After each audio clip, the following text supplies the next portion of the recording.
Hey guys, welcome back. Tonight, we step into the smoke and silence of the Middle Ages, where a man's life was measured not by wealth or war, but by the rhythm of his hammer. This is the shocking reality of a medieval blacksmith's daily life, a story of fire, fatigue, and quiet endurance, told in the language of sparks and sweat. You'll feel the weight of the hammer, the heat of the forge, and the fragile peace that comes when the fire finally sleeps. So before you get comfortable, take a gentle moment to like this video and subscribe, but only if these deep sleep history stories help you find peace, sleep better, or simply reflect on our shared journey through time. Now, close your eyes and listen to the fire breathe. Imagine waking up at 4 a.m. when the sky is still made of ink and silence. The air bites your skin, sharp, cold, alive. You reach for your wool tunic, rough as bark, and slip it on with trembling fingers. The hearth is dead. The night's fire gave its last breath hours ago, leaving behind a small gray ghost of ash. In the corner, a single candle flickers, its light trembling like your own pulse. The world is still asleep, but for a blacksmith, this is when the day begins. He ties a strip of linen around his wrist, not for fashion, but protection. The hammer he will soon lift weighs 10 kilograms, and his hands must obey him, not break beneath him. Outside, the village sleeps under a thin veil of mist. The cobblestones glisten with frost, and the only sound is the distant crow of a rooster, muffled by the fog. He steps into the forge. The door creaks, and the smell of iron and old smoke greets him like an old friend. He moves carefully, every sound amplified. The scrape of boots on stone, the hollow thud of his breath.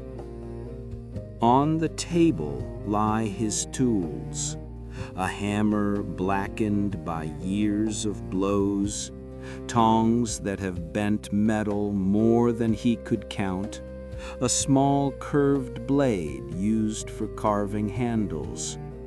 Each one has its own story. Each one has its own scar. He picks up the hammer.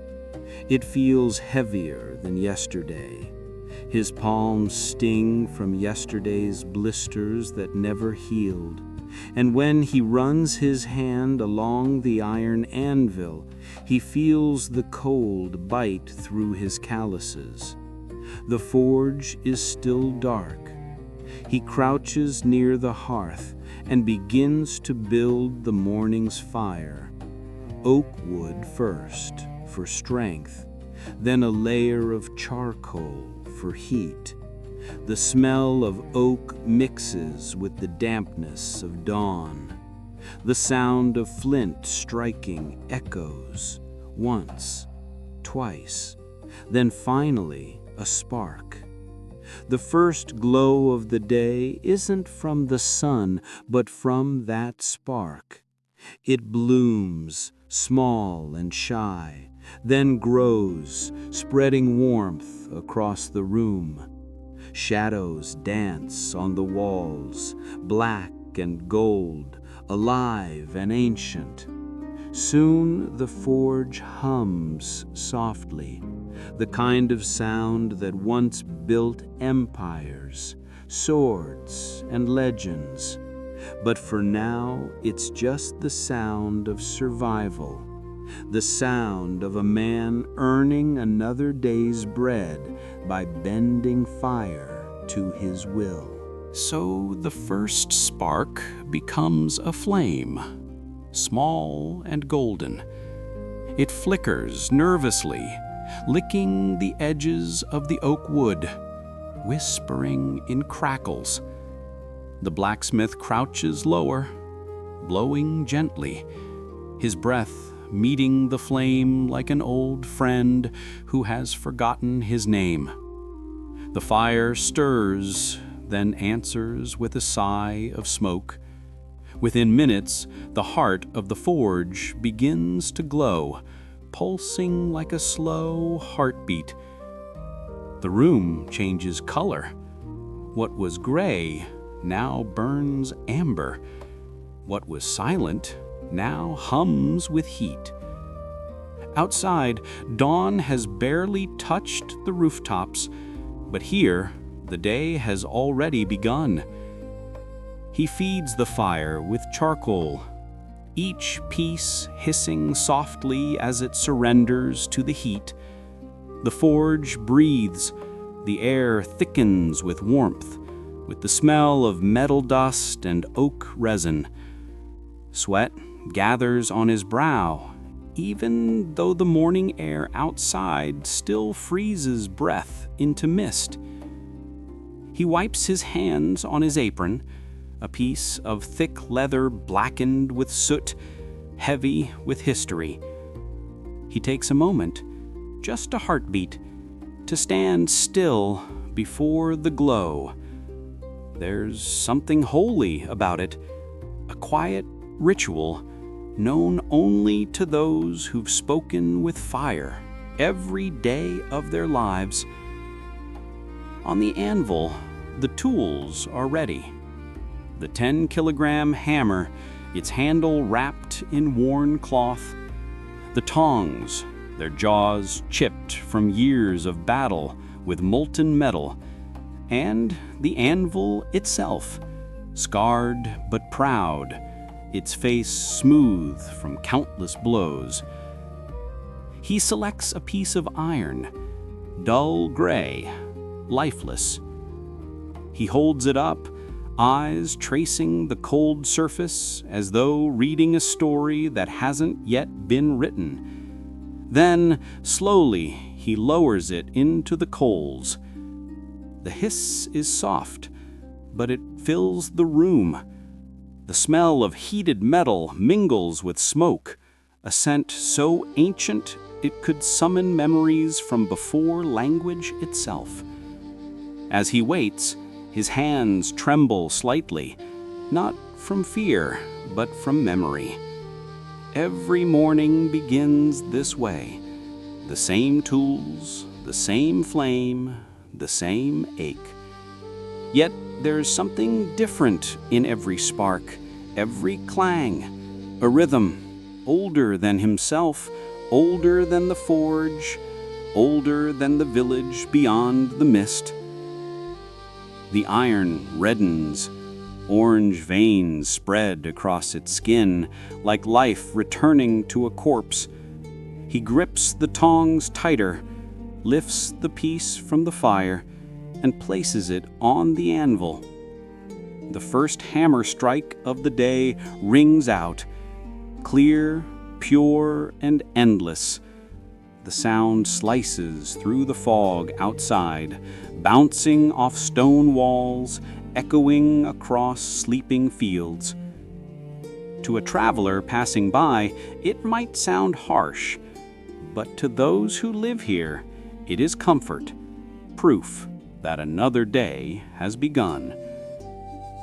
Inside, sparks dance like tiny golden insects.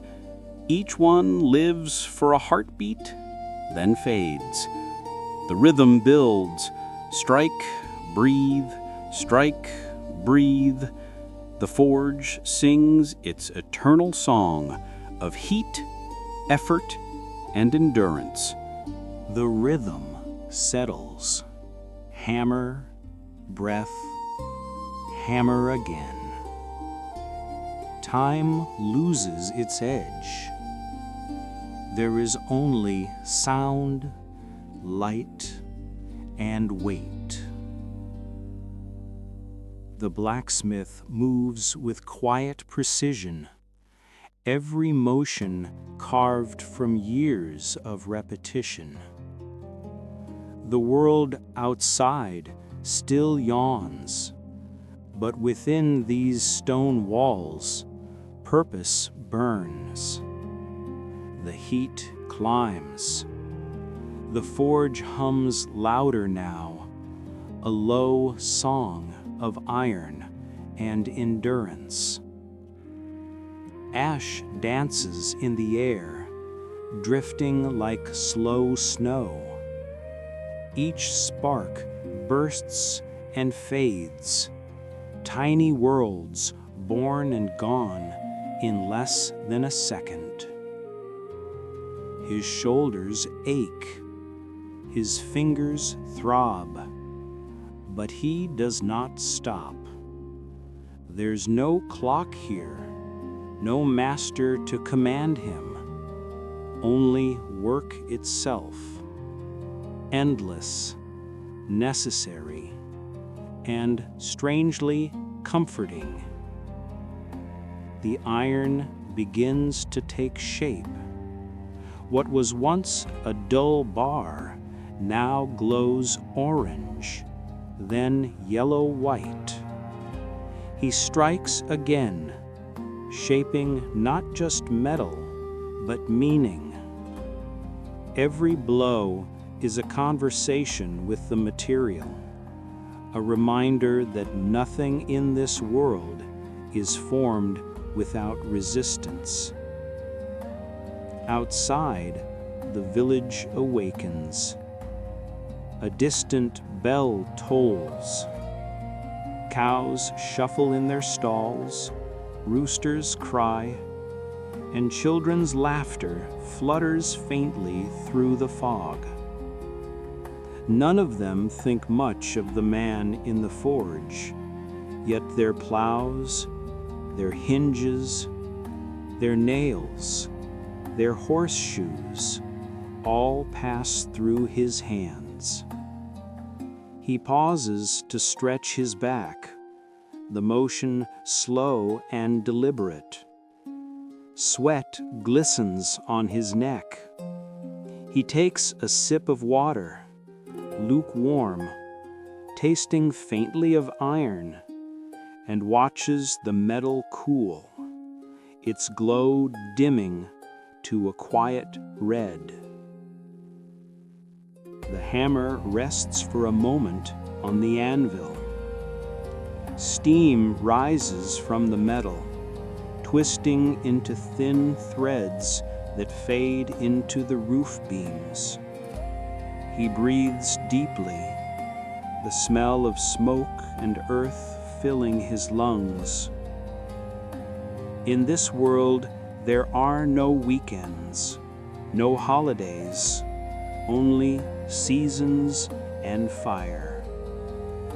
When winter comes, the forge is both a blessing and a curse, warm enough to live, hot enough to burn. Yet, even then, the rhythm never truly stops. The blacksmith looks toward the open door. Dawn has arrived at last. The light spills in, soft and golden, mixing with the red glow of the forge. It paints everything in hues of amber and dust. He knows what the rest of the day will bring. Orders from the manor, repairs for the farmers, tools to finish before nightfall. 16 hours of labor await, and still, in this quiet hour, there is peace. he picks up the hammer again. Another piece of iron waits. Another story begins. The forge is alive again, but it is still only half awake. The fire, no matter how fierce it seems, must be courted, not commanded. For a medieval blacksmith, lighting the forge is never just a task. It is a ritual, a conversation with something older than language, older even than the village outside his door. The wood must be right. Oak, always oak, hard, slow to burn, steady. He stacks it carefully, listening to the small groans of the logs as they settle into place. Then the charcoal. Each lump carries the ghost of a tree, burned and reborn. He scatters them like offerings over the wood, the way a priest might scatter incense over an altar. The air smells of dust and ash, heavy but familiar. He crouches low, flint in hand, striking until the spark catches. The tiny flame appears timid, almost shy, then flares, then retreats, then flares again. Patience. The forge demands patience, more than strength. 2 hours. That is how long it takes for the coal to truly wake. The blacksmith knows it not by clock or bell, but by the music of the fire, the pitch of its crackle, the rhythm of its sigh. When it reaches the right heat, it doesn't roar, it hums, deep and steady, like a heart in perfect control. The temperature here can melt steel, but there is no thermometer to tell him when. He watches instead, the colors shifting in the heart of the flame. Dull red, bright orange, white, so pure it almost hums. To a stranger, it's just light. To him, it's language. He leans close, his eyes reflecting the glow. The heat grazes his skin, but he doesn't flinch. He can feel the forge breathing now, drawing air through its vents, exhaling through sparks. Around him, shadows sway like monks at prayer. The smoke curls upward, black and oily. It clings to his hair, his beard, his hands. By midday, his face will be marked, not with dirt, but with proof. The soot is his signature. It writes across his skin what no quill ever could, that he has lived this day through flame. He wipes the sweat from his brow, though it never really helps. The air in the forge is thick and slow, alive with ash that dances in the orange light. He listens to the fire's soft crackling, the gentle rhythm that fills the silence. To others, it might sound ordinary, but to him, it's music. The song of the day, beginning again.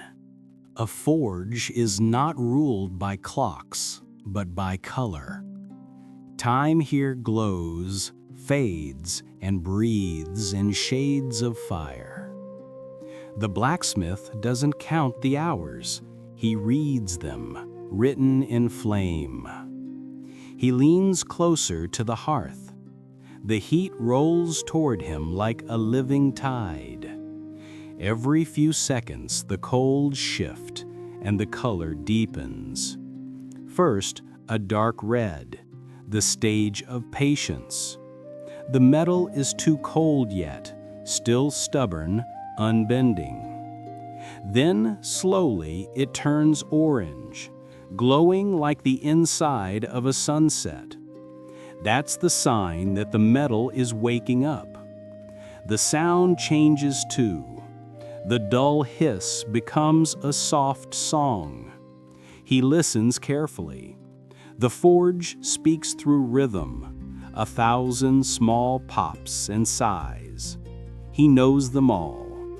the crackle of oak, the sharper hiss of charcoal, the deep hum when air feeds the core. Each sound tells him something. To a stranger, it's chaos. To him, it's conversation. He watches as the iron in the center begins to glow brighter, a pulse of light that shifts between gold and white. That's when the temperature crosses the invisible threshold, high enough to melt steel, to soften stubborn iron. And yet, he has no gauge, no device, no number, only his eyes. A good blacksmith sees before he touches, the elders used to say. Feel with your sight, and you'll never burn your hands. He remembers that as he studies the colors. The heart of the fire now glows so hot that it hums, not crackles. The air above it shimmers as though reality itself bends. Sweat rolls down his temple, stinging his eyes. The smoke crawls around his face, black and thick. It clings to his hair, to his clothes, until he smells like the forge itself, part man, part flame. But he doesn't blink. He can't afford to. In that precise moment, the difference between red and white means everything. Between perfect steel and ruined scrap. A single gust of wind enters through a crack in the wall, and the flame shifts, a ripple of gold across the coals. He adjusts the bellows gently, pumping air with slow precision. Each push breathes life into the fire. Each pull gives it rest. The balance is fragile. Too much air, and the coals roar wild. Too little, and the heart suffocates. The forge hums again. The rhythm steadies. Around him, shadows stretch long and soft, moving in slow waves across the stone walls. The light flickers on his tools, a dull gleam on the hammerhead, a soft shine on the anvil's edge. The forge is now ready. He exhales. The hardest part of the morning is over. Not the striking, but the waiting, the listening, the reading. To wake a forge is to wake a god. So the forge is fully awake now. Its song fills every corner of the stone room, a steady rhythm of crackle, hiss, and sigh. Smoke rises from the heart of the fire, thick and dark, twisting like an ancient script written on air. The blacksmith watches it climb toward the rafters, slow and deliberate, as though even the smoke understands the ritual. It has been almost 2 hours since the first spark. His hands are coated in soot. His arms glisten with sweat. The air itself feels heavy, not hot, but dense, alive with particles of ash that dance in the orange light. Every breath tastes of earth and metal. The smell of burning oak has become part of him, soaked deep into his skin. He adjusts the bellows again, slow and careful. Each stroke breathes life into the forge, feeding the heart of flame until it glows brighter, not wild, but steady. There's a precision to this moment, like tuning a stringed instrument. Too much air and the song breaks.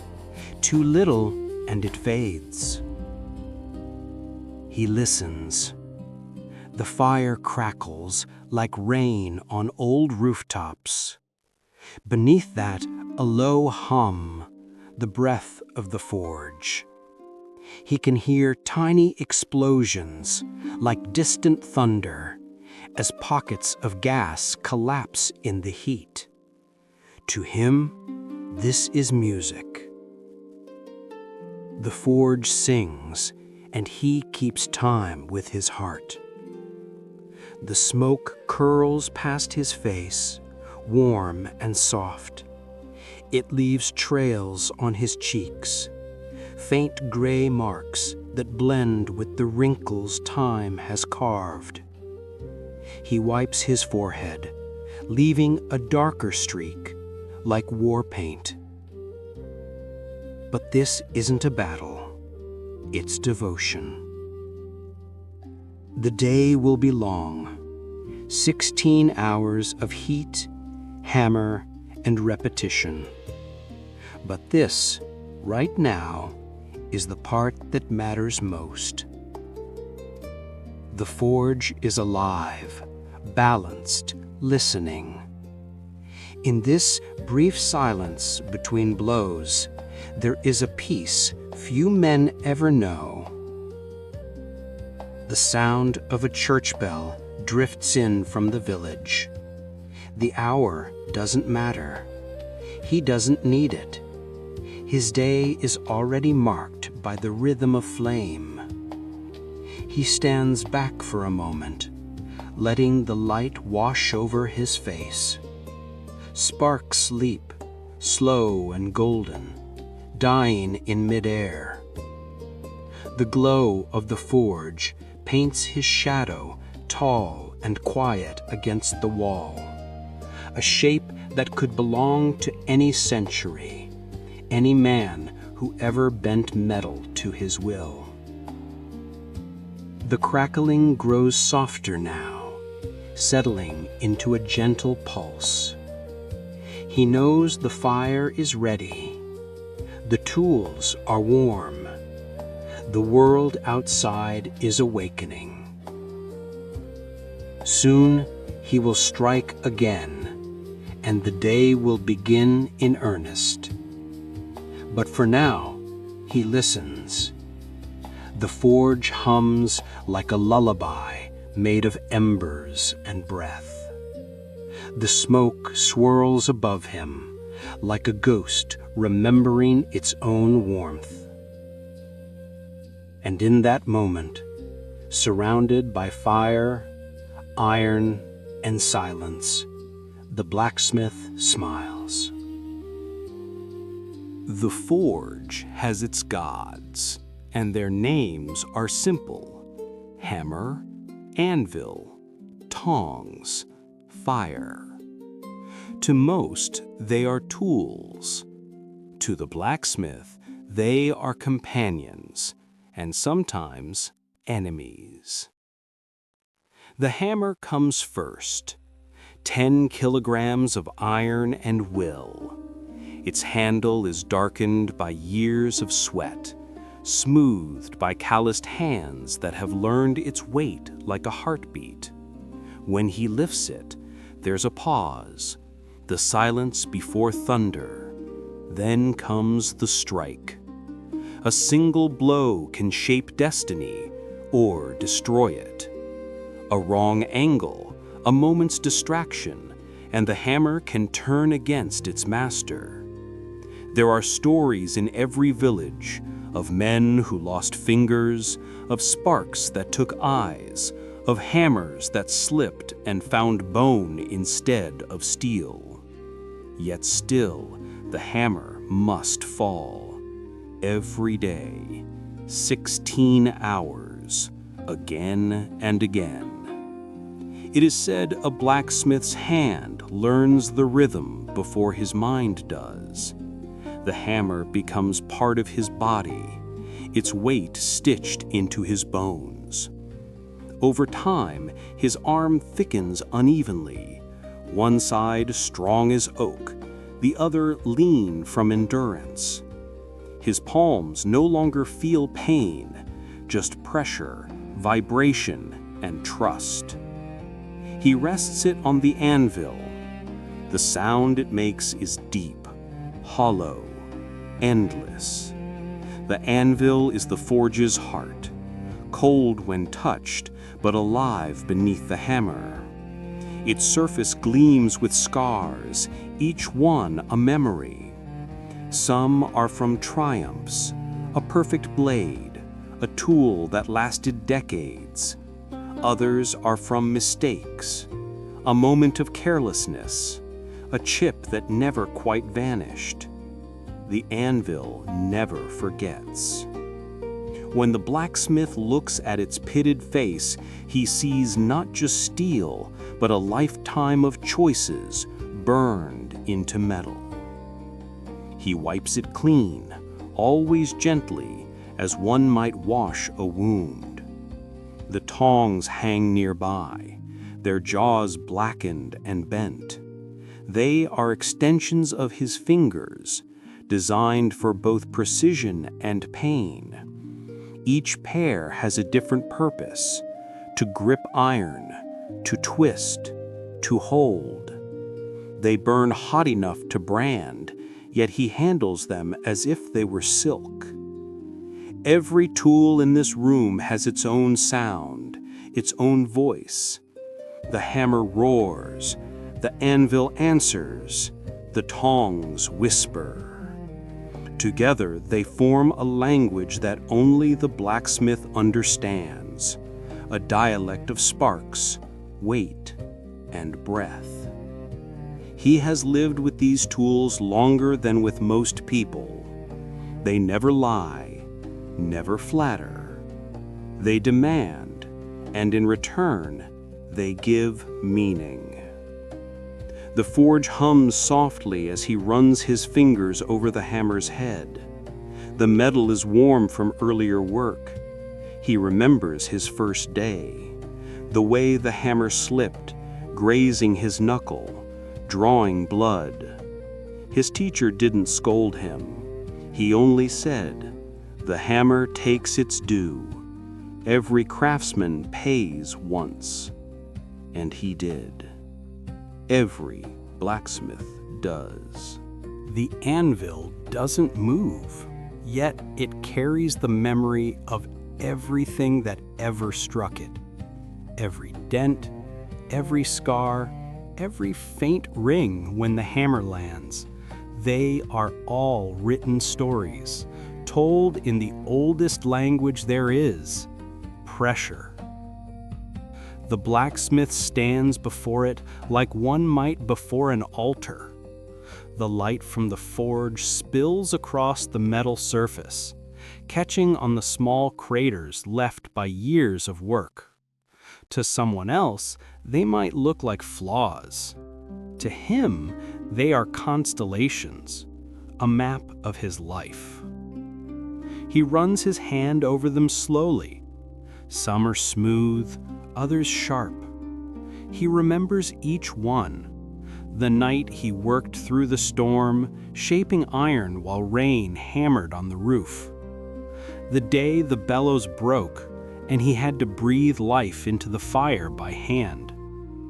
The scar on his thumb, the chip on the anvil's edge, they were born in the same hour.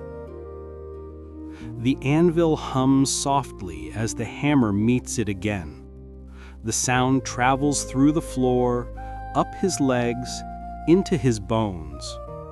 It is a language older than speech, one of rhythm and endurance. 100 generations have heard this sound.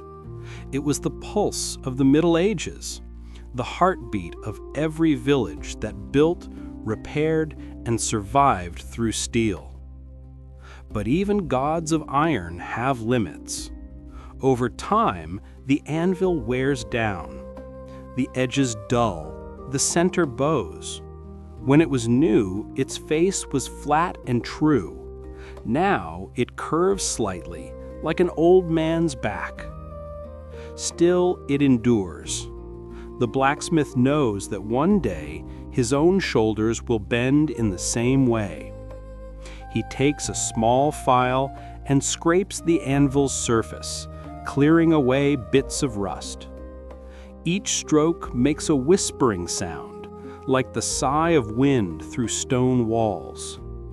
Maintenance is sacred. To neglect the anvil is to neglect the craft itself. Sometimes, when the night stretches long and the forge burns blue, he imagines the anvil speaking, not in words, but in echoes, the ring of every strike layered on top of the last, 1,000 years of men saying, without speaking, "I was here." The sound fills the room again. Hammer. Pause. Hammer. Breathe. The rhythm is the same, but the man is older, slower, and yet somehow the song never fades. It simply changes key. The anvil stands patient, heavy, silent, like a witness to all that burns and breaks and becomes whole again. The forge may change, the tools may rust, but the anvil remains. It remembers for them all. So if the hammer is strength and the anvil is memory, then the tongs are trust.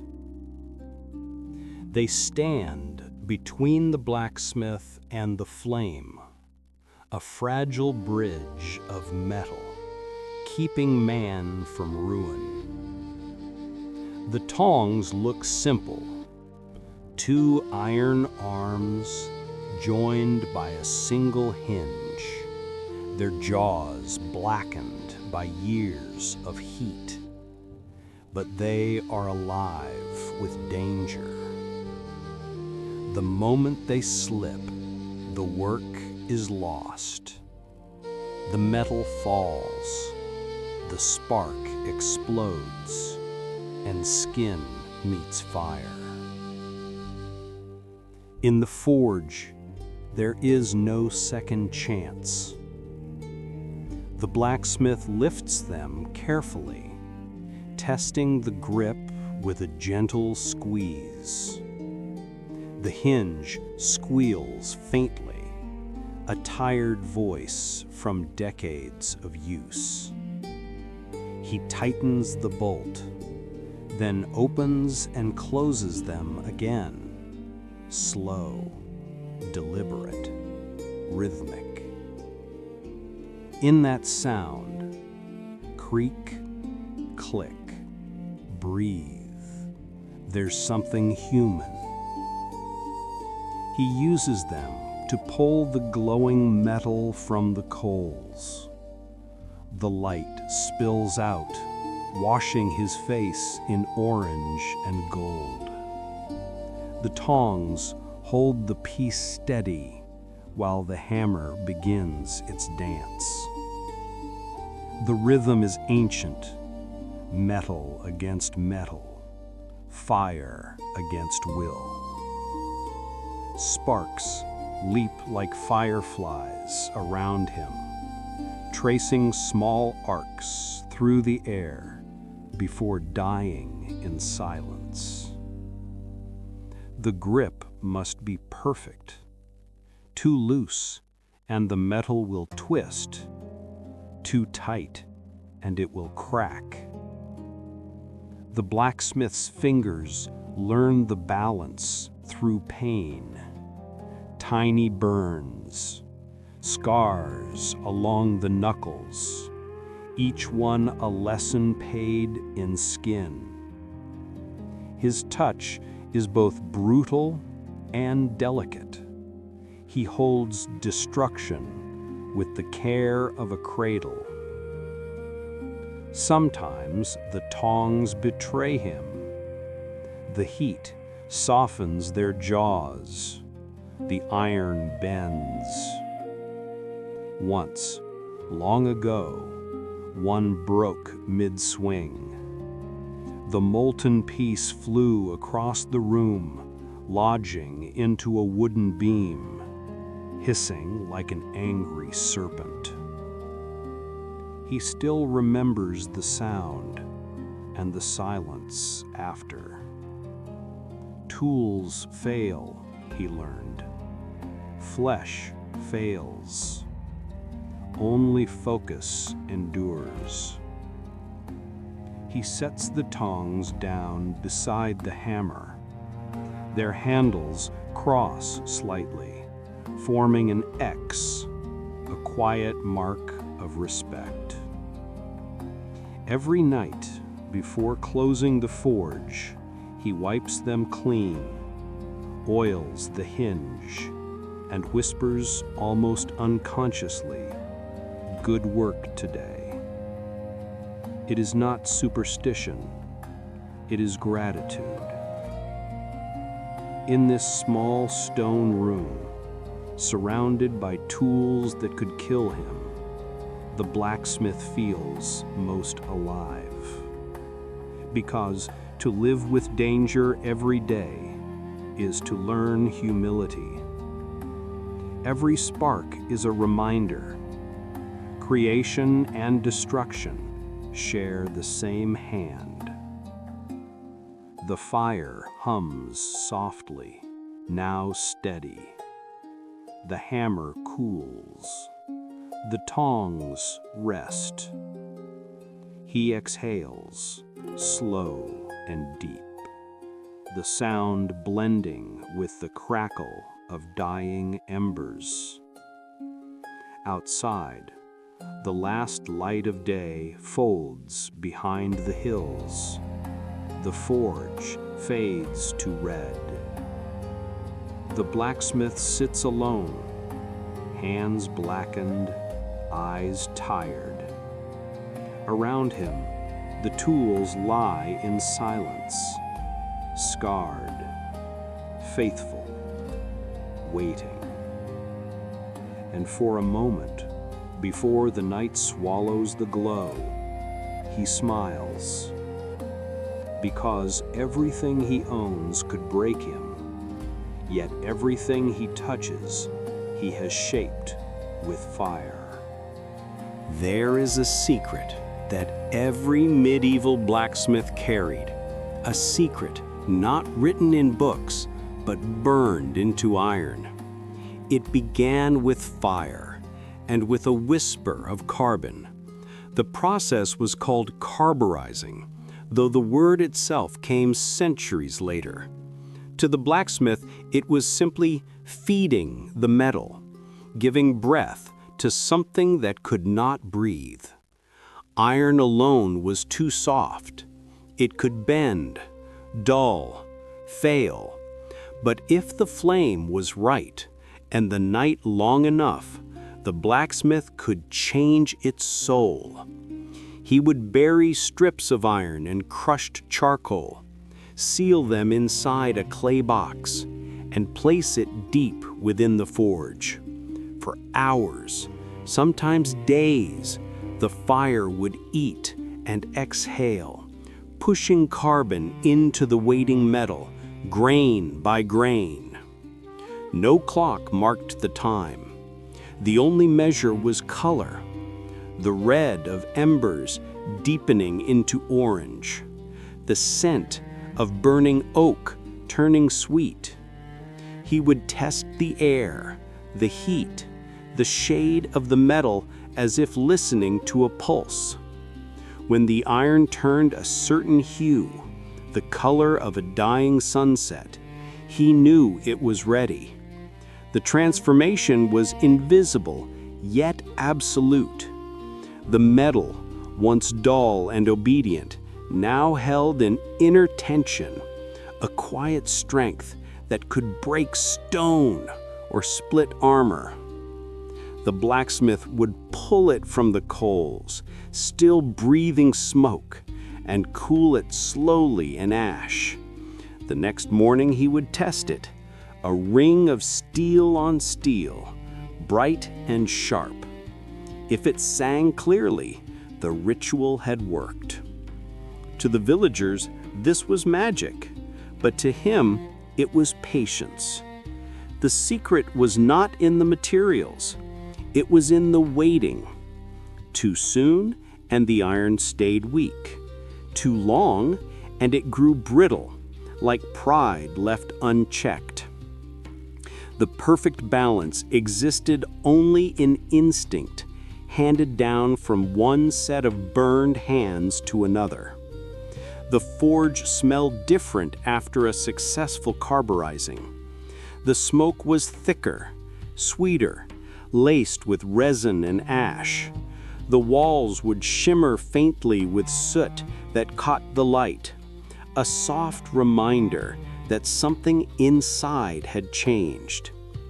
When night came, he would sit before the forge, the last coals pulsing red like sleeping eyes. Somewhere in that glow lay the quiet truth of his craft: to turn earth into blade, breath into strength, and time into steel. The blacksmith's craft is a dance between opposites: fire and water, chaos and patience. Once the iron has taken its fill of carbon, the true test begins. The process is called quenching, hardening the steel by plunging it into liquid after heating. But to the blacksmith, it was something more sacred, a trial, a moment where the soul of the blade met the temper of its maker. He lifts the glowing metal with his tongs, its surface shimmering white like captured lightning. The forge hums low as if holding its breath. Around him, shadows twist on the walls. He waits, not for a clock, but for a feeling. The right temperature isn't written anywhere. It lives in the eye, in the rhythm of breath, in the sound of the fire when it's ready. When the glow turns from white to yellow, not too bright, not too dim, he knows the moment has come. Then the plunge. A hiss erupts, fierce and alive. Steam explodes upward in a white cloud that smells of metal and earth.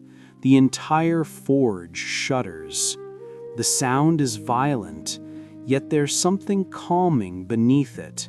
The exhale of transformation. The water boils and roars, swallowing the blade, wrapping it in fog. For a moment, the line between destruction and creation disappears. The steel screams softly, not in pain, but in rebirth. When he draws it out, the blade is blackened, rigid, and brittle. It has been hardened, yes, but not yet tamed. Too hard, and it will shatter with a single strike. Too soft, and it will bend without purpose. So he begins the second ritual, tempering. He places the quenched steel back near the fire, not in the heart of flame, but just close enough to feel its warmth. The goal now is balance, to teach the steel to yield without breaking. Slowly, the black surface lightens. Shades of straw yellow, bronze, and purple bloom across its skin, colors that only a blacksmith can read. He knows what each means. Yellow for spring steel, purple for blades meant to last. Blue, too soft, a mistake. The forge grows quieter as he works. There is no hammer now, no clash of sound. Only the soft hiss of heat, meeting patience. When he finishes, the blade lies on the anvil, no longer red, no longer glowing, but alive. It has memory now, of both fire and water, of agony and stillness. It has learned what all things must. Strength is nothing without temperance. There are whispers of a kind of steel the old masters could make, a metal so strong it could slice another blade, yet so flexible it could bend without breaking. They called it Damascus. Even now, its secret is half science, half mystery. In the Middle Ages, blacksmiths guarded the recipe like a priest guards his prayer. Some said it was born in the deserts of Syria, others in the forges of India, where ancient crucibles burned hotter than thought possible. The truth is lost somewhere between myth and ash. But the blacksmiths of Europe tried to chase it. They folded and forged again and again, hammering layers of steel until the metal itself seemed to breathe. Each fold trapped small pockets of carbon, like veins of shadow running through silver. Under the fire's eye, those veins began to form patterns, waves, ripples, and swirls, like smoke captured in solid form. When polished, the steel shimmered with a ghostly beauty. No two blades were ever the same. Each one carried its maker's rhythm, his patience, his flaws. To create Damascus was to gamble with perfection. Too many folds and the carbon vanished. Too few and the steel stayed dull. Some masters could tell the balance by sound, the pitch of a strike, the way the metal sang back to them. They didn't measure temperature, they measured music. Legends say that a true Damascus blade could cut a falling silk scarf or split a hair mid-air, but those who forged it knew the greater truth. Beauty was never the goal. Strength was, and strength, like wisdom, came from being broken and rebuilt, again and again.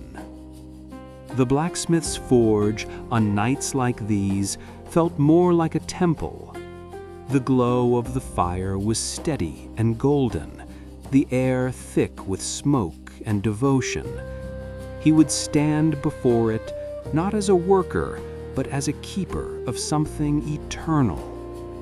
As he hammered the layered steel, sparks rose around him, tiny fragments of stars fading before they touched the ground. Each spark was a heartbeat of creation, a moment that would never return. The sound of the hammer, the breath of the bellows, the hiss of cooling metal, together they became something close to prayer. No one truly remembers the last man who knew the full secret of Damascus. Maybe he never existed. Maybe the secret was never in the metal at all, but in the patience, the repetition, the devotion.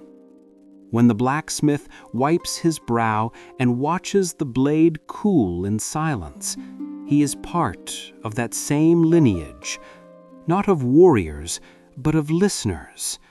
He listens to fire, to rhythm, to the language of transformation. And though the world beyond his forge changes, kingdoms fall, science advances, machines replace hands, the mystery remains. Because there are things that can be explained, and there are things that must be felt.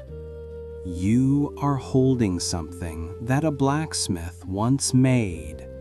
You may not know it, but the hinge of your door, the blade of your knife, the nail in your wall, all descend from the same ancient fire.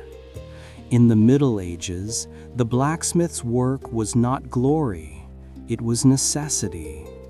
Every sound of hammer on steel shaped the survival of a village. Weapons, yes, but also plows, nails, horseshoes, hinges, locks. Every day began not with war, but with need. He forged the sword not for kings, but for guards. Daggers for travelers who feared the road. Blades for hunters who brought food to tables. The steel in his hands could take life or preserve it. The difference was only in the intent of the one who wielded it. The sword was not made in haste. It was born through layers of patience, heating, hammering, cooling, and repeating until the metal held both sharpness and mercy. He would test the edge on a strand of straw, not flesh. When the blade sang a clear note, not too high, not too dull, he would nod.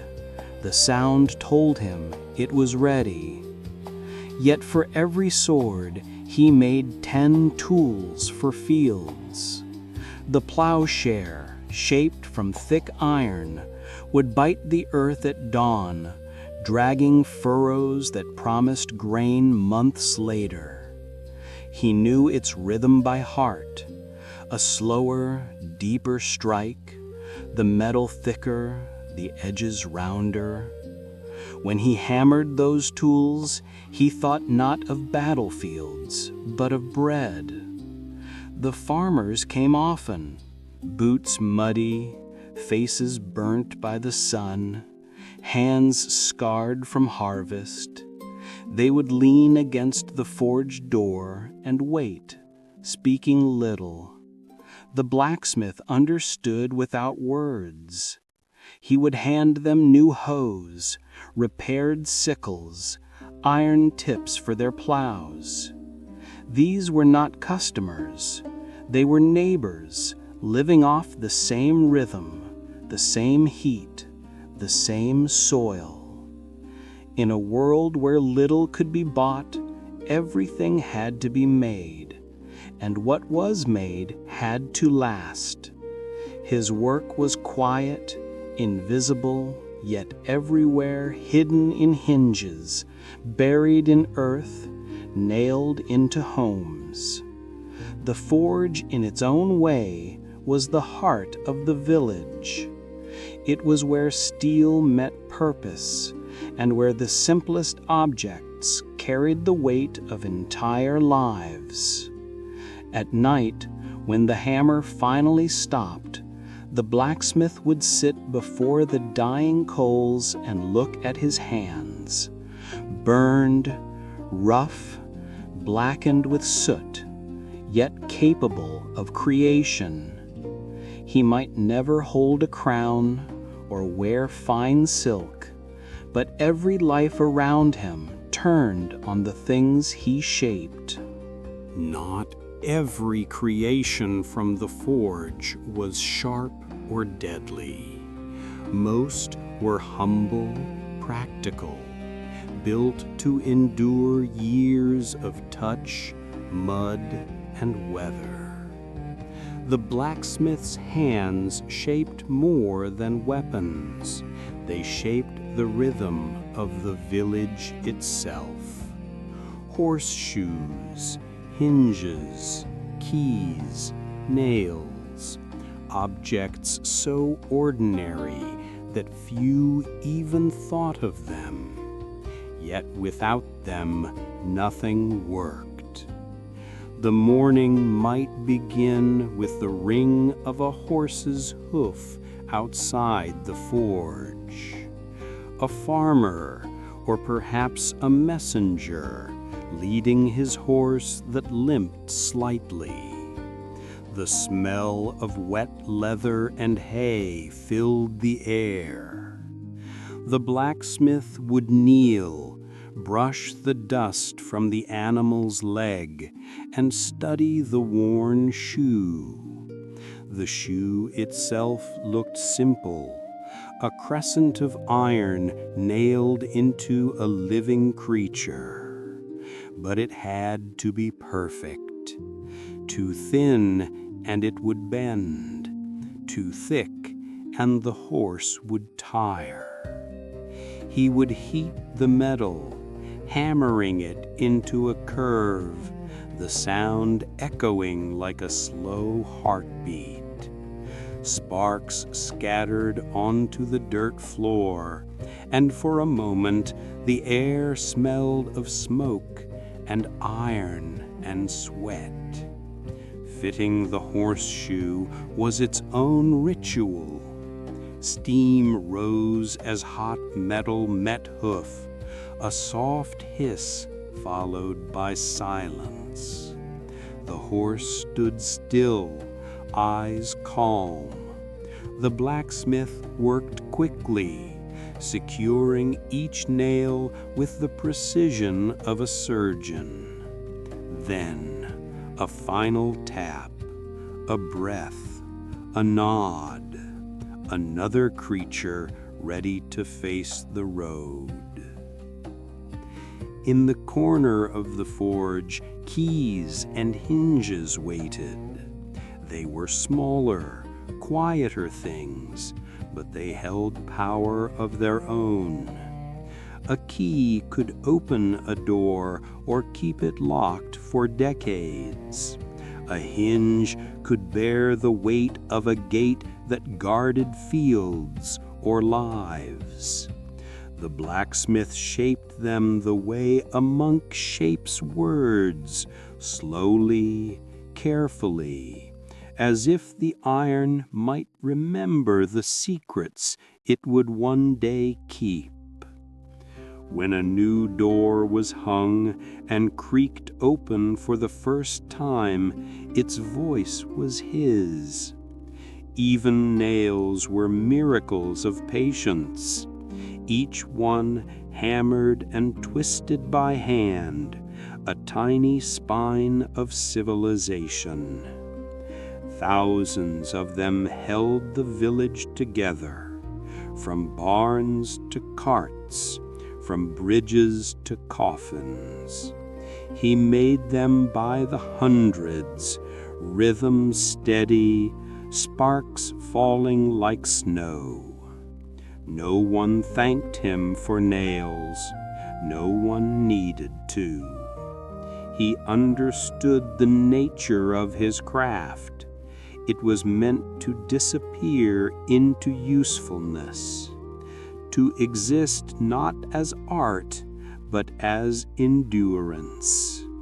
And yet every time the wind moved through the village, rattling a gate, brushing a door, or clattering a bucket, he could hear his work whisper back to him. It was everywhere, quietly alive, holding the world together, one spark at a time.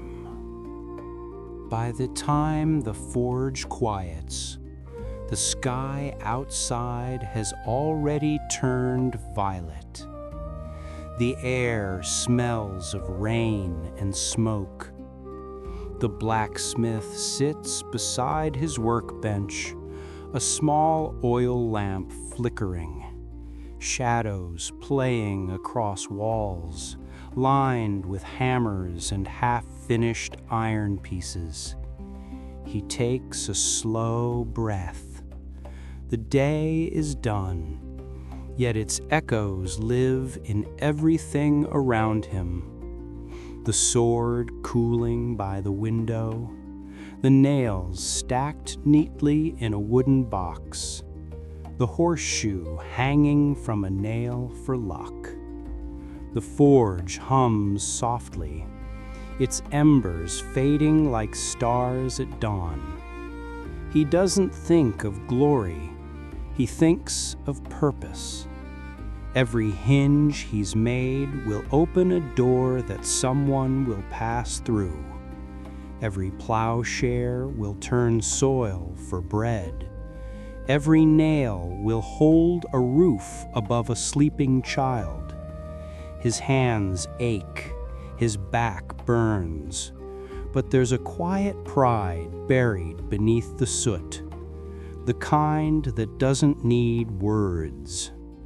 Sometimes he wonders where his work goes after it leaves his forge. The dagger on a traveler's belt, the key to a merchant's gate, the iron chain holding a bridge steady across the river.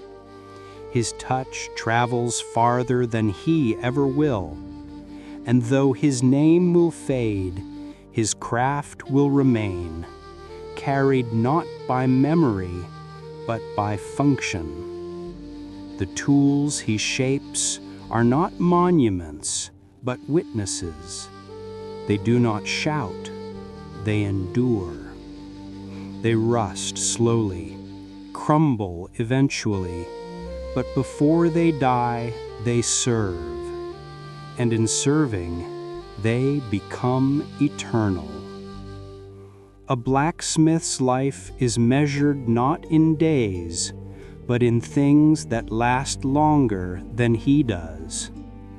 When the hammer finally slips from his hand for the last time, the world will still ring with the echo of his labor. In every hinge that creaks, every nail that holds, every gate that swings open. Outside, the rain begins to fall, tapping softly on the roof. The forge breathes out one final sigh of heat. He leans back, closes his eyes, and listens. It's a symphony of his making. The hiss of cooling iron, the patter of rain, the slow beat of his heart. And somewhere out there, in another village, another man will strike the same note under a different sky with the same hope. Because the fire never truly dies, it only moves from hand to hand, spark to spark, through the centuries. The blacksmith smiles in the dark. His legacy isn't written in stone, it's forged in silence, in the unseen rhythm of life that depends on the things he made and the fire he tended. In a world divided by titles, land, and birthright, the blacksmith stood somewhere in between, neither noble nor peasant, yet touched by both worlds. He lived close to the fire, but even kings came to him for what they could not make. No sword, no armor, no gate, no coin of war existed without his hands. He was the quiet link in the chain that held the entire system together. In the hierarchy of the Middle Ages, he was an anomaly, a craftsman with power that did not come from blood or land, but from necessity. When a lord's armor cracked, or a knight's blade dulled, it was the blacksmith they sought, not priests or princes. And in those moments, for a brief heartbeat, he was the most important man in the realm. His forge stood where everyone could find it, between the manor and the market, between the church and the field. The smoke from his chimney curled into both worlds, carrying with it a silent message: you all need me. Some blacksmiths became legends in their villages. Their skill earned them a kind of quiet reverence. A lord might grant them land in exchange for service, or exempt them from taxes, rare privileges for men without noble blood. In towns, their forges were often protected by decree, considered essential to the crown's stability. But privilege came with burden. To be indispensable was to be owned. If the lord demanded new armor, it had to be forged, no matter how late the hour or how weak the body. Refusal meant risk, not of poverty, but of punishment. A blacksmith's loyalty was both his shield and his chain. Still, he wielded influence in subtle ways. He knew which knights quarreled, which barons prepared for war, which merchants secretly bought weapons beyond the king's knowledge. His forge was not only a workshop, but a confessional, filled with whispers, trades, and secrets carried on sparks. The wealth he earned did not shine like gold, but it stayed steady like iron. His home, though simple, often stood strong when others fell. His children wore shoes when others went barefoot. And while nobles played their games of land and politics, he played with fire. And fire, in the end, always wins. In the dim light of his forge, he did not see himself as powerful, but power in the Middle Ages rarely announced itself.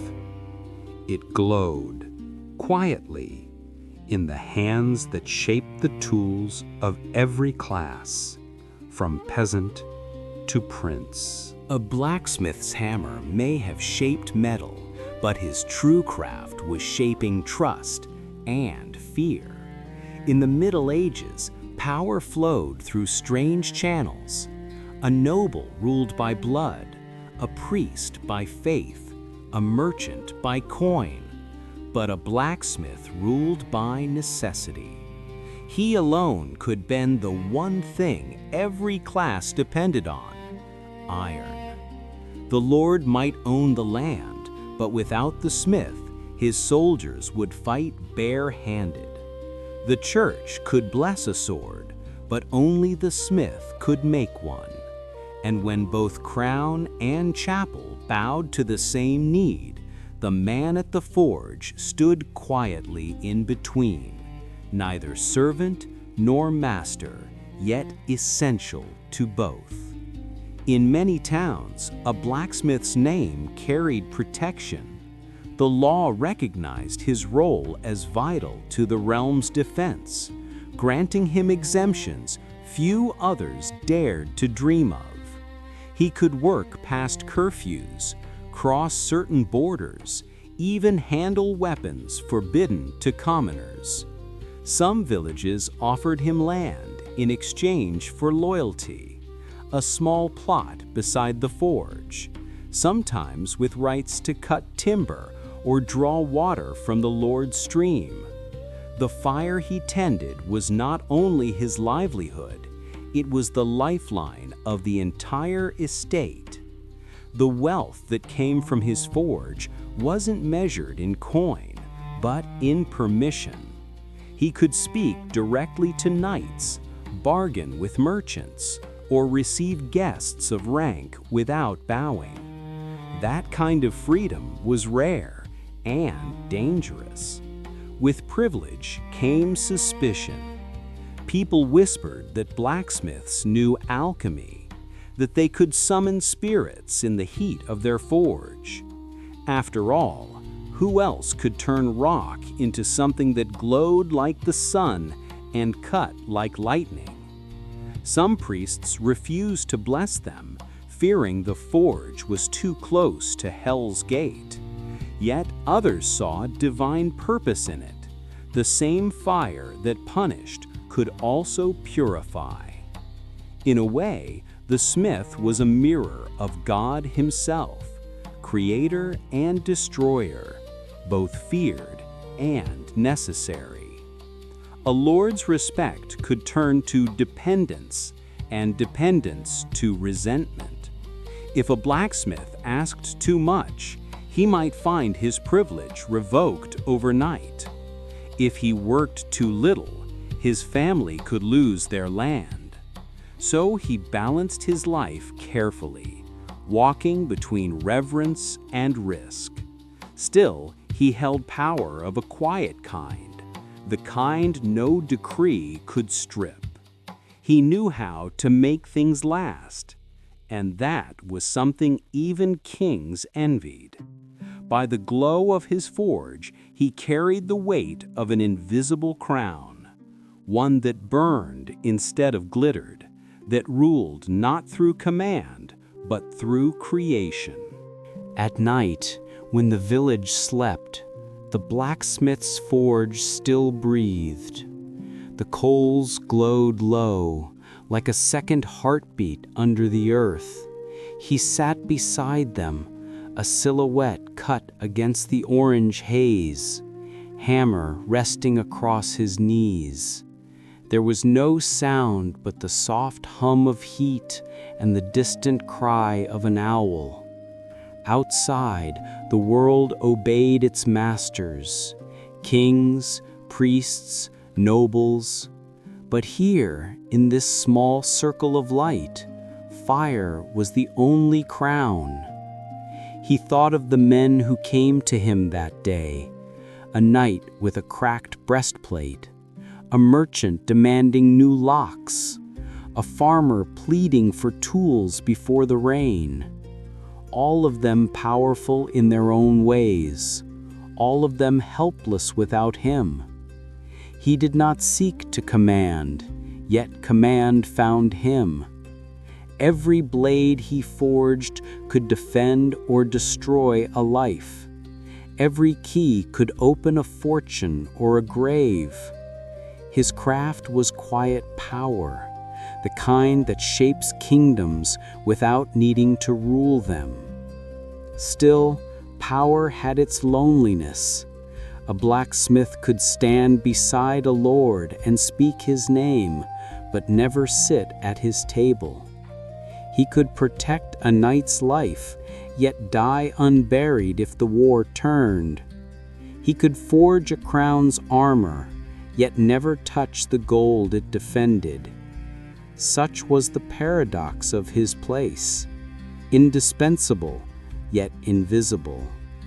The older he grew, the more he understood that real strength wasn't in metal or men, but in endurance.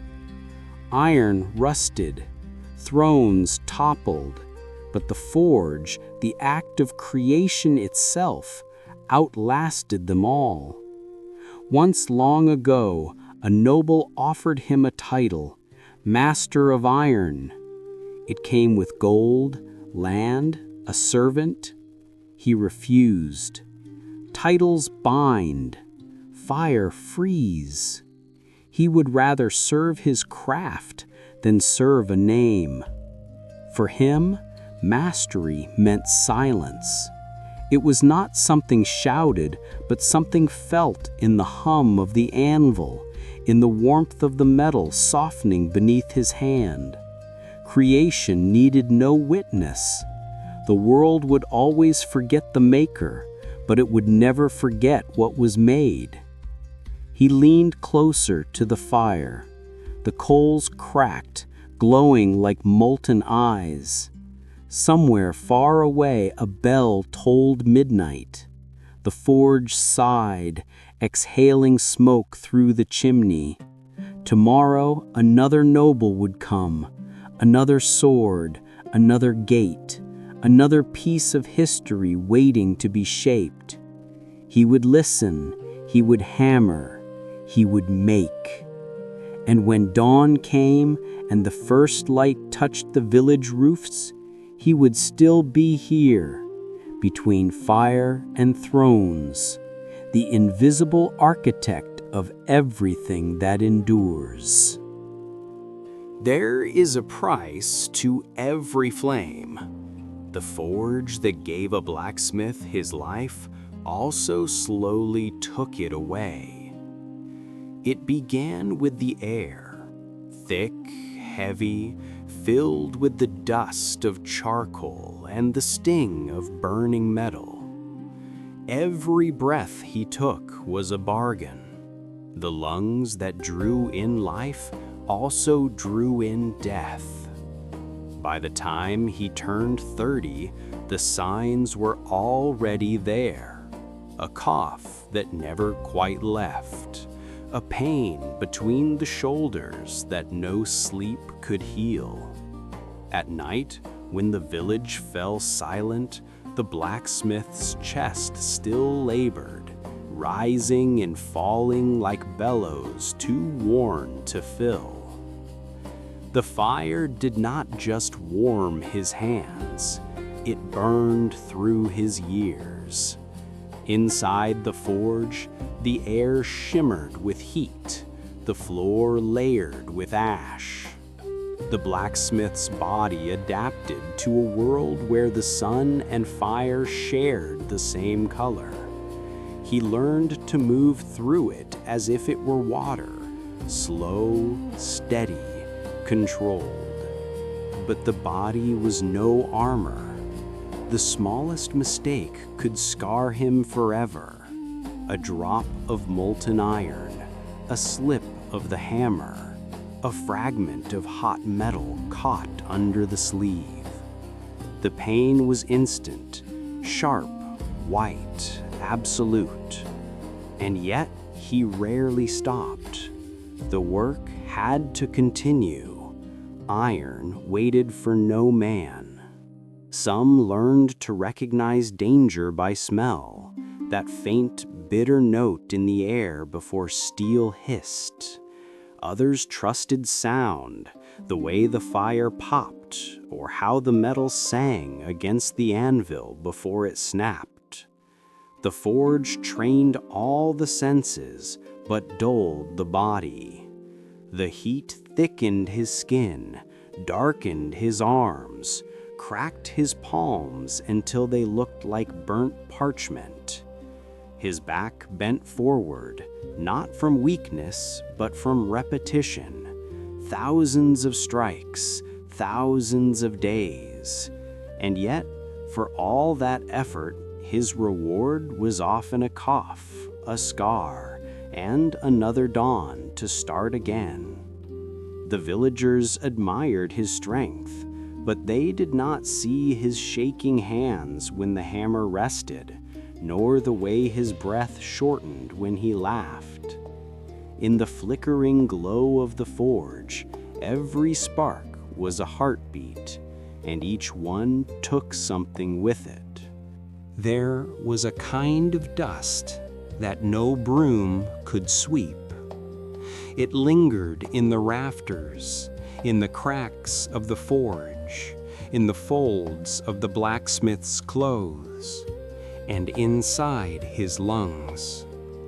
Every breath pulled it deeper, black grains that settled where light never reached. In time, the coughing became a rhythm, a rasp in the morning, a wheeze at dusk, the body's slow percussion echoing the hammer's beat. The village thought it was strength, the sound of a man working, but it was the sound of his lungs hardening, grain by grain. Charcoal dust was fine as mist. It crept through cloth, past the beard, into the mouth. Some blacksmiths stuffed herbs into their nostrils, mint, sage, even damp wool, to soften the air. But nothing stopped the poison of time.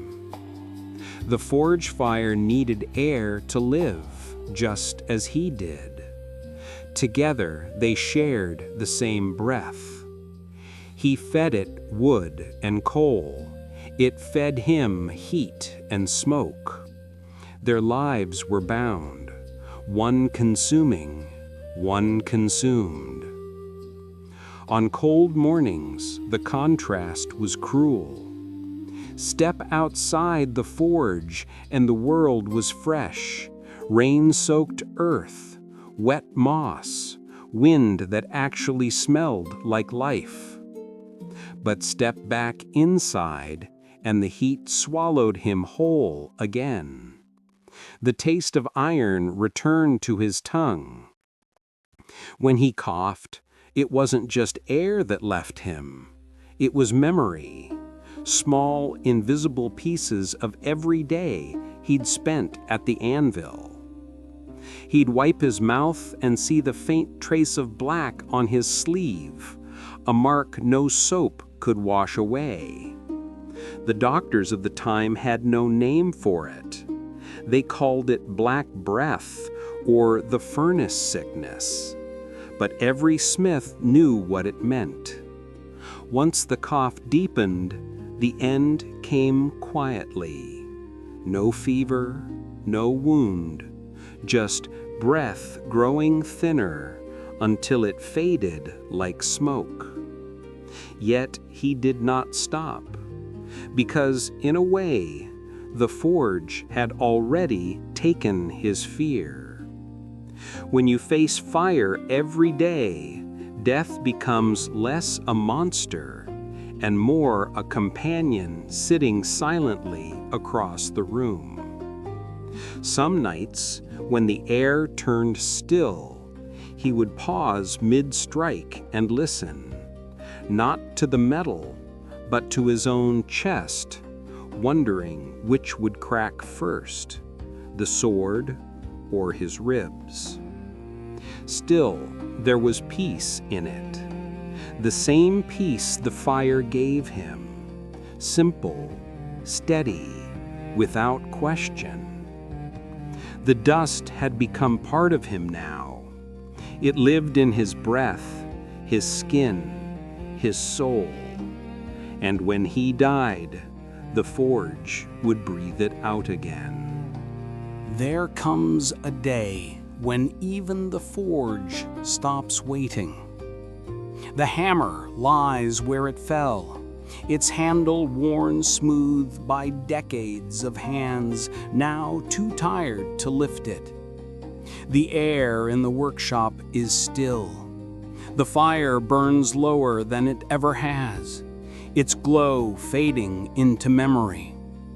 Outside, the village carries on, the sound of hooves on cobblestones, the chatter from the market, the church bell marking the hours. But inside the forge, time has lost its rhythm.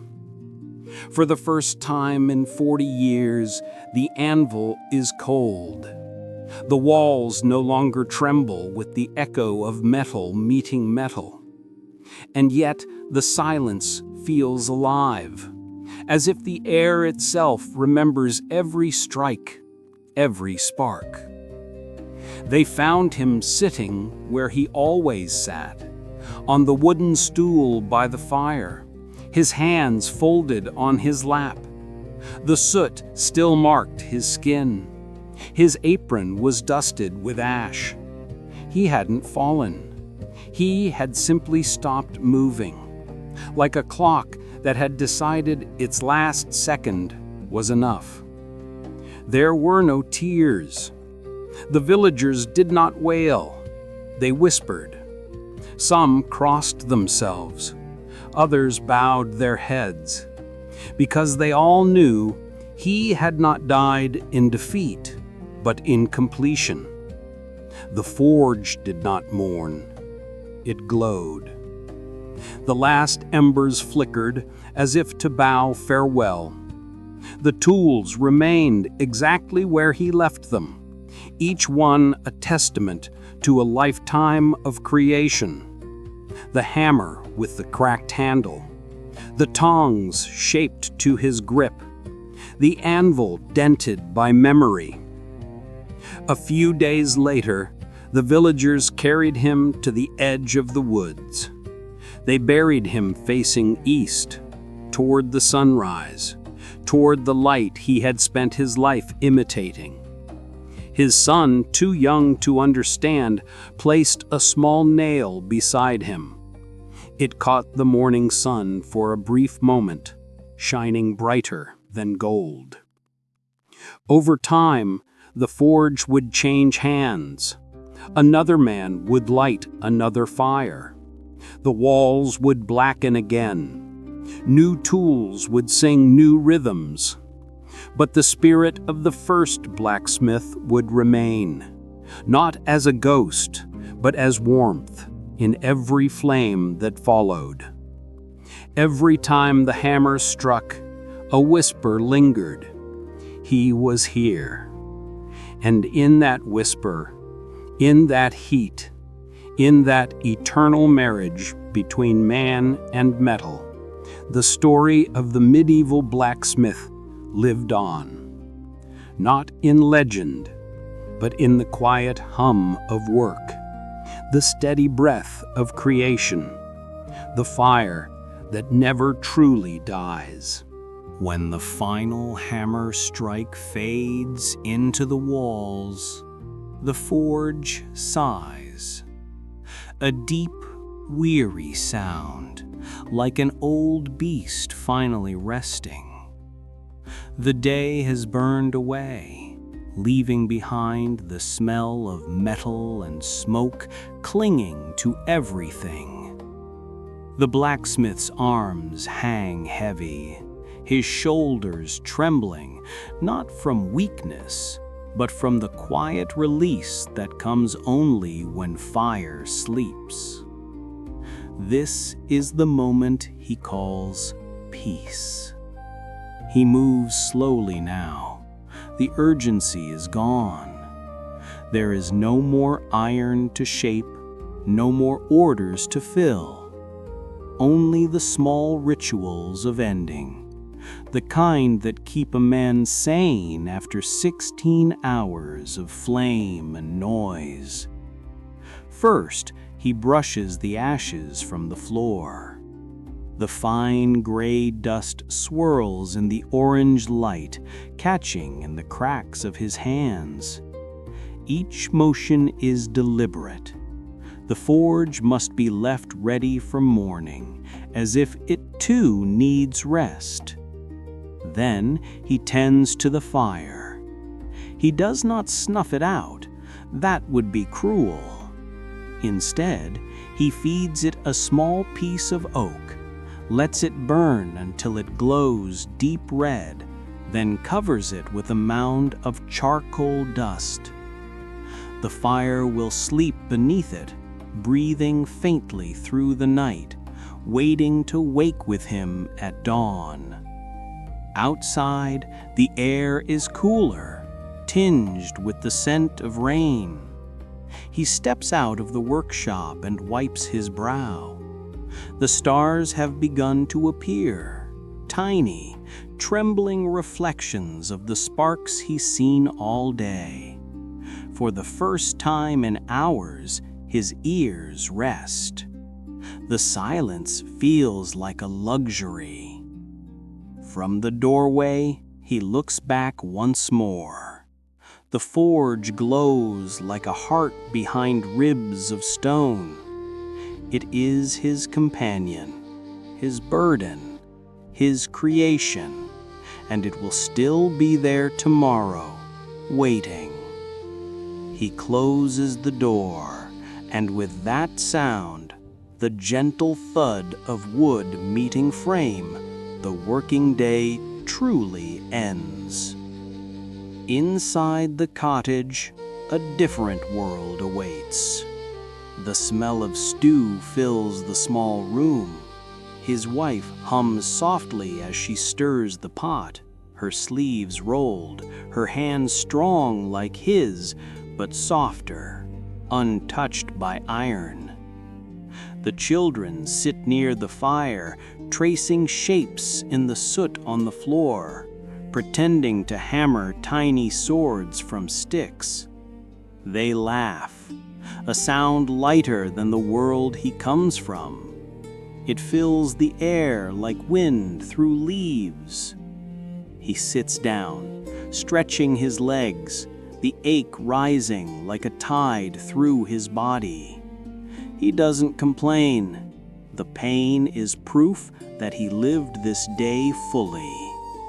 Dinner was never a feast, not in this house, but it was sacred.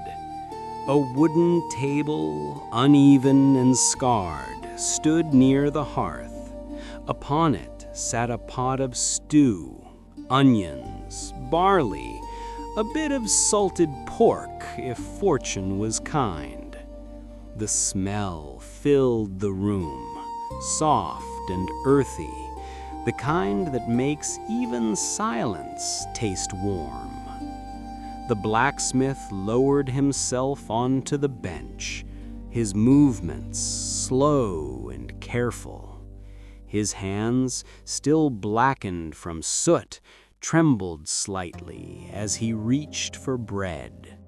His wife noticed, but said nothing. She had seen this every night for 20 years. The small tremors that came when the fire left his body but not his bones. He tore the bread in half and passed it to her. No words were needed. In a world where every sound carried weight, quiet kindness spoke loudest. The children giggled at the steam rising from their bowls. One of them, the youngest, asked if swords could feel pain when they were struck. The blacksmith smiled, the kind of smile that carried both exhaustion and pride. "No," he said softly, "but the man who makes them does." They ate slowly, savoring what little they had.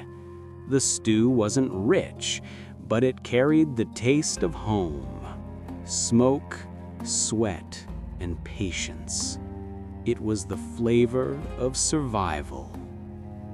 Outside, the wind pressed gently against the shutters. The forge, only a few paces away, let out a faint hiss as rain began to fall on its roof. The blacksmith listened to the rain, to the breaths of his children, to the quiet ticking of the cooling metal in his workshop. Every sound was softer now. The world had lost its edge. When the meal was done, his wife cleared the bowls and the children curled near the hearth.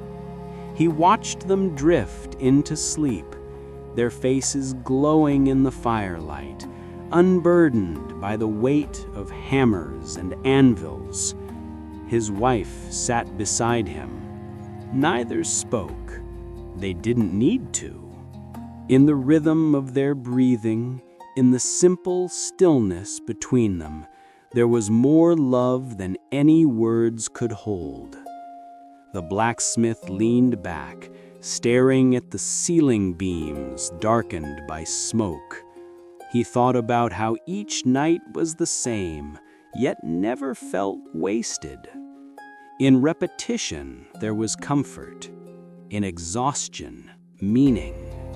The day's fire had left its mark on his hands, his lungs, his bones.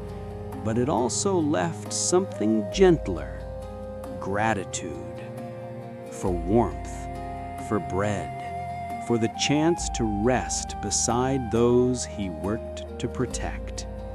Soon his eyes grew heavy, the rain thickened, and in that hush, between thunder and dream, he finally exhaled. The forge was silent now, but its warmth lingered, a ghost of fire, pulsing faintly through the night. From the cottage window, the blacksmith could still see its glow, soft and alive, like an old friend keeping watch. His body was heavy. his hands rough and sore, yet his mind floated, half between wake and sleep.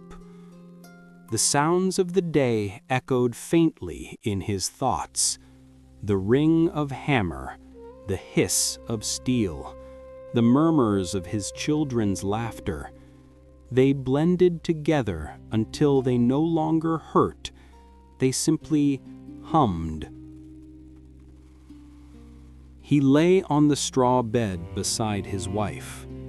The thatch roof above them creaked with rain. Every droplet tapped like a distant drum, steady, endless, peaceful. The scent of smoke still clung to him, faint but comforting, as if the forge had followed him home. His wife's breathing was slow. He matched it, breath for breath. For years they had fallen asleep like this, the rhythm of two lives forged together by work, by love, by necessity. In the dark, his eyes began to close. The last thing he saw was the ember's glow reflecting on the ceiling, flickering softly like stars. He wondered if the stars were watching back, if somewhere beyond this life of labor and smoke, there was a forge large enough to hold the sun itself. In his dreams, he was still at work, but the fire was different there, quiet, silver, almost holy. The anvil rang like a bell, each strike sending ripples through the air that turned into light. He shaped not metal, but memory, not swords, but peace. The dream was gentle, but it held weight, the kind that sinks into the soul rather than the flesh. He saw faces, his father's, his son's, even the noblemen whose armor he'd forged, all of them blurred together in a haze of heat and gratitude. In the distance, a voice, soft, familiar, whispered something. He could not tell if it came from God or from the forge itself, but it said one thing: "Rest, craftsman. The fire remembers you." And in that moment, everything, the ache, the years, the noise, melted away.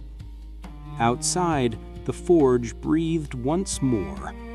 A faint puff of smoke rose through the chimney, curling toward the moon before fading into the night.